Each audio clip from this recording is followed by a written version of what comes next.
The Twilight series. Memory foam pillows and Barack Obama. What do these three seemingly random things have in common?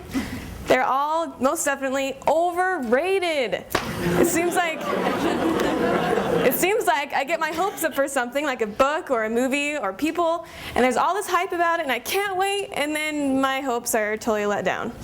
So having things overrated kind of really bothers me. But the things I love are finding something that's totally underrated and exploiting it to its greatest potential and having everyone love it. So one thing I'm going to talk about is a piece of our Earth that's 2.9 million square miles that deserves a little bit more good PR. And that is the beautiful continent of Australia. Australia is a country, a continent, and a cataclysmic adventure destination. Australia is like the, what's the word? Like, Australia really doesn't get a whole lot of PR and doesn't get very much news about it, but mostly all we ever hear about in Australia is like there's big, gigantic bird-eating spiders, there's Crocodile Dundee, rest in peace by the way, and there's, what else is down there again? So what really goes on in Australia? Well, one time in May 28th, 1993, seismograph needles went wild in the Pacific region, and no one could really understand what was going on. There wasn't an earthquake, it wasn't a mine blast. It registered a 3.6 on the Richter scale, and no one really knew what was going on. So there were some reports from some truckers and from some miners out there in the middle of the outback, and they were like, yeah, we saw a huge flash of light and this sonic boom. And so no one really did anything about it, though. Some scientists looked over it for a couple days, and they kind of just stowed it away in some random crusty science office, and they forgot all about it.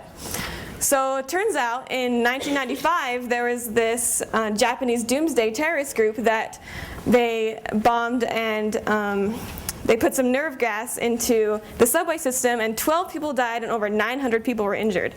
So that's kind of a big deal. Japan does get news. You know, they have newsworthy events, unlike Australia.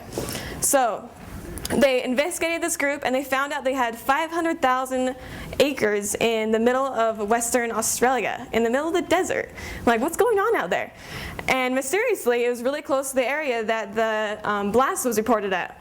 So they looked up some stuff, and it turns out that this group had brought in, you know, they had two like disgruntled employees of the Soviet Union, weapons experts, and they were mining uranium, and there was also a huge sonic blast there.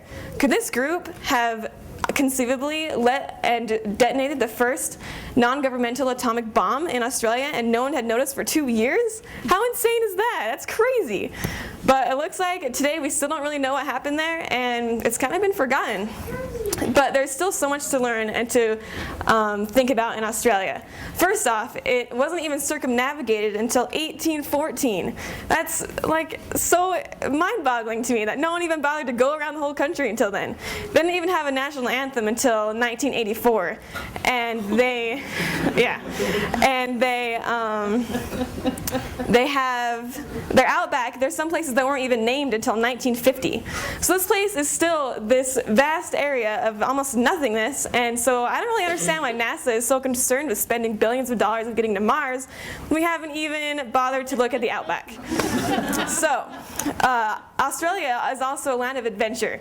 If you're really nostalgic for the days of, you know, cowboys, mountain men, and Indiana Jones, just go to Australia. There's more things there that can kill you than anywhere else. There's of the 10 most deadly snakes, all of them are in Australia. There's sharks and poisonous jellyfish that abound. There's thousands of miles of coastline and endless paranoia.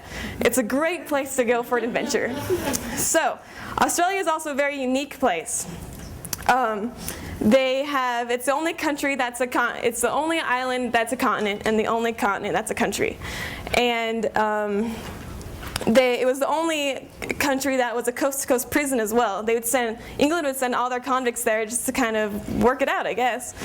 So Australia is a pretty much way underrated, so totally awesome place.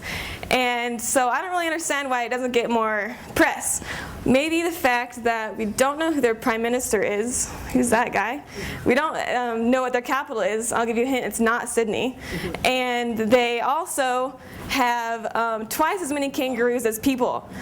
So maybe that's why there's not a whole lot of news about that, but that's one of the great things about Australia. Some people are so attracted to the idea that it's wild, it's adventurous, and there's not a whole lot of people there. So next time you're thinking of Australia and how barren it is, just remember that Australians deserve to be newsworthy as well, even if half of them are kangaroos.